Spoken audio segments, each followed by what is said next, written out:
Ao anjo da igreja em Éfeso escreve: Estas coisas diz aquele que conserva na mão direita as 7 estrelas e que anda no meio dos 7 candeeiros de ouro. Conheço as tuas obras, tanto o teu labor como a tua perseverança, e que não podes suportar homens maus, e que puseste à prova os que a si mesmos se declaram apóstolos e não são, e os achastes mentirosos, e tens perseverança, e suportaste provas por causa do meu nome, e não te deixaste de esmorecer. Tenho, porém, contra ti que abandonaste o teu primeiro amor. Lembra-te, pois, de onde caíste, arrepende-te e volta à prática das primeiras obras. E, se não, venho a ti e removerei do seu lugar o teu candeeiro, caso não te arrependas. Tens, contudo, a teu favor, que odeias as obras dos nicolaítas, as quais eu também odeio. Quem tem ouvidos, ouça o que o Espírito diz às igrejas. Ao vencedor, dar-lhe-ei que se alimente da árvore da vida que se encontra no paraíso de Deus. Apocalipse capítulo 2, do verso 1 ao verso 7. Jesus confia ao apóstolo João a tarefa de escrever cartas às 7 igrejas da Ásia, transmitindo sua revelação. Ao anjo da igreja de Éfeso é declarado o que seus membros têm feito digno de louvor e também o que exige juízo, caso não haja arrependimento. Para aplicarmos em nossas vidas, atentemos às obras agradáveis a Jesus.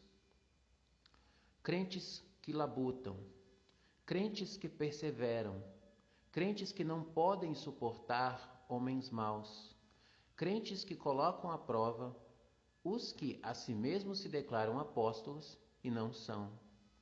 Crentes que suportam provas por causa do nome de Cristo e não se deixam esmorecer. Toda a igreja é composta por homens pecadores, a obras desagradáveis a Jesus. Ele as apresenta para que o juízo não puna esses crentes, pois a misericórdia triunfa sobre o juízo. Tiago capítulo 2, verso 13. Sendo assim, é dada uma exortação para que os transgressores se convertam desses maus caminhos e sejam alvo da misericórdia divina, que concede perdão aos arrependidos que depositam sua confiança e esperança no sangue de Jesus Cristo. O Senhor adverte dizendo: Tenho, porém, contra ti que abandonaste o teu primeiro amor. Lembra-te, pois, de onde caíste, arrepende-te e volta à prática das primeiras obras. E, se não, venho a ti e moverei do seu lugar o teu candeeiro, caso não te arrependas. Apocalipse capítulo 2, verso 4 e 5.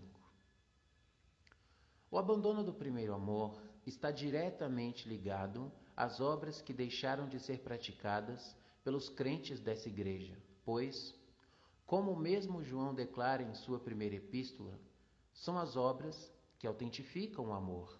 É dito: Meus filhinhos, não amemos de palavra, nem de língua, mas por obra e em verdade. 1 João capítulo 3, verso 18. Portanto, devemos analisar nossa caminhada de fé, pedindo que o Senhor nos mostre onde caímos, isto é, que obras de amor a Cristo foram abandonadas no trajeto até o presente momento e que Ele nos capacite a voltar a praticá-las. Caso a igreja não acolha a exortação de amor, voltando a praticar as primeiras obras, ela será tirada do seu lugar.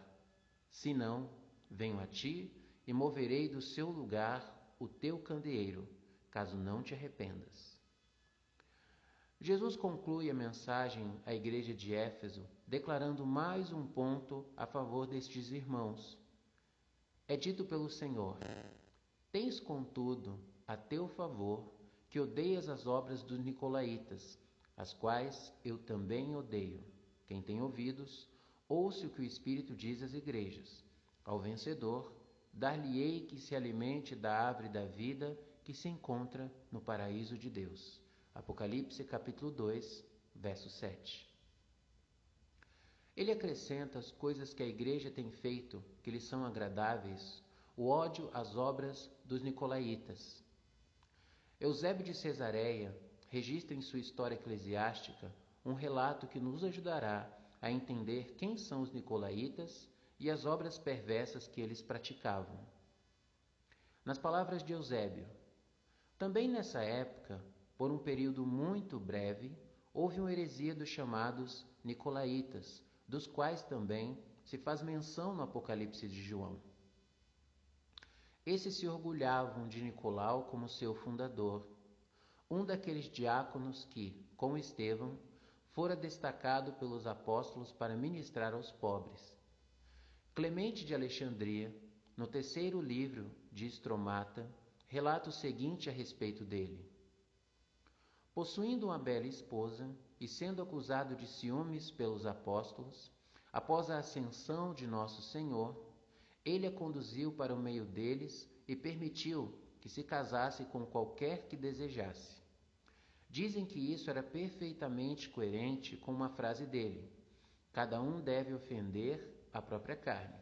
E assim, os que adotavam sua heresia, seguindo literalmente tanto seu exemplo como suas palavras, precipitavam-se com ímpeto na fornicação, sem se vergonhar.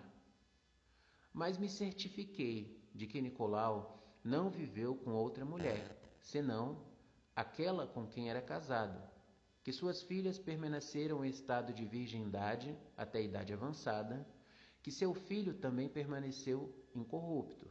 Portanto, esses fatos dão a entender que a introdução da mulher no meio dos apóstolos, em razão do ciúme, foi antes a supressão da paixão, e assim a abstinência daqueles prazeres buscados com tanto empenho era inculcada pela frase: precisamos ofender a carne.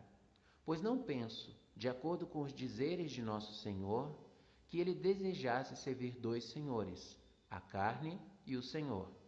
Dizem até que Matias assim ensinava a lutar contra a carne e a abusar dela, a não dar lugar a nada à guisa de prazer, e a cultivar o espírito pela fé e pelo conhecimento. Que isto baste o que foi dito a respeito dos que tentaram mutilar a verdade e foram de novo extintos antes ainda que fosse dito. Portanto, considerando o testemunho de Eusébio, os irmãos efésios odiavam aqueles que precipitavam-se com ímpeto na fornicação, sem se envergonhar, coisa que o próprio Jesus declara, as quais eu também odeio. Nós devemos aborrecer práticas que Jesus aborrece.